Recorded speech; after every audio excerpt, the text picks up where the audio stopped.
Basketball was invented by a lacrosse player. Fact. So Naismith? Yep. It's what it is it's what do you do when you can't play lacrosse outside? Well, he invented the hoop thing. And there's one less guy. So everything in basketball is exactly the same as lacrosse. We just have an extra person with a little more room behind the goal. But basketball used to have a jump ball after every basket. That's the face-off in lacrosse. Right? Like you can see the evolution of rule changes in basketball, and it's probably coming to lacrosse, which is, in my opinion, sad, but there it is. They have 2-point lines in the pro. Oh, meaning that if you hit a long-distance shot, then you get a... Yeah, there's been a whole evolution of rules in basketball, right? Like 3-point line, no zone, paint rules, all that stuff. So basketball has been accused of this kind of offensive inflation because it's probably what people enjoy watching more. So they've disallowed things like hand checking, and there's the illegal defense, and there are various things that you can't do to impede people.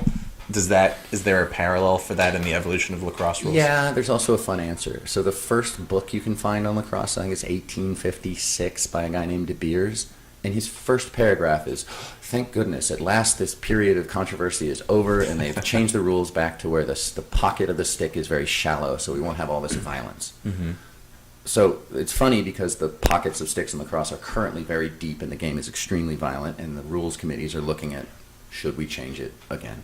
So these things come in cycles, right? And the NBA is just going the way of like all offense, no defense, and then people will stop watching and it'll change. And you're saying that the violence is caused by it being harder to dislodge the ball because the pocket is deep? Yes, in lacrosse. In basketball, I'm assuming it's just officiating.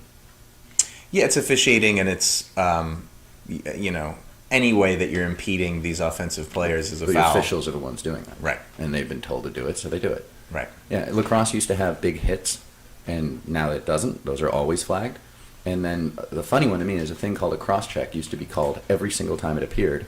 And then the pockets got deeper, the ball became harder to dislodge, and now cross-checks are not called and are how we teach people to play defense, even though it's technically not allowed. So you're saying that big hits used to be a thing and now they're not, and yet the game is more violent now? Yes. Yeah, because the ball does not come out without a pretty significant contact with the stick or the person, whereas when I was in high school, the ball would come out on a slight touch. So it's gone from a 50-50 guess as to can you keep the ball when defended by one person to 95% of the time it's easy to keep the ball against one person. As an old school coach, my assumption would be that you would think it's because stick skills have degraded, so that's why they had to make the pocket deeper or something like that. No, it was the opposite. It was a corporation invented a product and then defended it legally. And that product made it easier to climb the skill curve and change the sport so that the skills are the same, if not better, but the length of time it takes to master it is much shorter because of this equipment.